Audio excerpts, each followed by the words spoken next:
ഇഡ്ഡലിയോടും ദോശയോടും കൂടി കഴിക്കാൻ പറ്റിയ ഒരു തക്കാളി ചട്നി ഉണ്ടാക്കിയാലോ നമ്മൾക്ക്. അതിന് നമ്മൾക്ക് കുറച്ച് തക്കാളിയും കുറച്ച് സവാളയും കുനു അരിയുക. എന്നിട്ട് നമ്മുടെ ചട്ടിയിലേക്ക് കുറച്ച് വെളിച്ചെണ്ണ ഒഴിക്കുക. പിന്നെ നമ്മൾ പൊട്ടുകടല എന്ന് പറയുന്ന കടല ഒഴിക്കുക. അത് ചെറുതായിട്ട് വഴറ്റുക. അതിലേക്ക് നമ്മൾ അരിഞ്ഞ തക്കാളിയും സവാളയും ഇട്ട് വഴറ്റുക.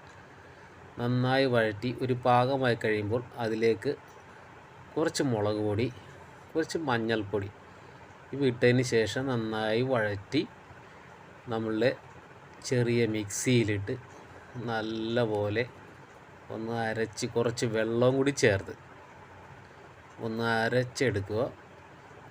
ചൂടോട് കൂടിയോ തണുപ്പോട് കൂടിയോ ഇഡ്ഡലിയും ദോശയുമായിട്ട് നമുക്ക് ഭംഗിയായിട്ട് കൂട്ടി കഴിക്കാം. Thank you.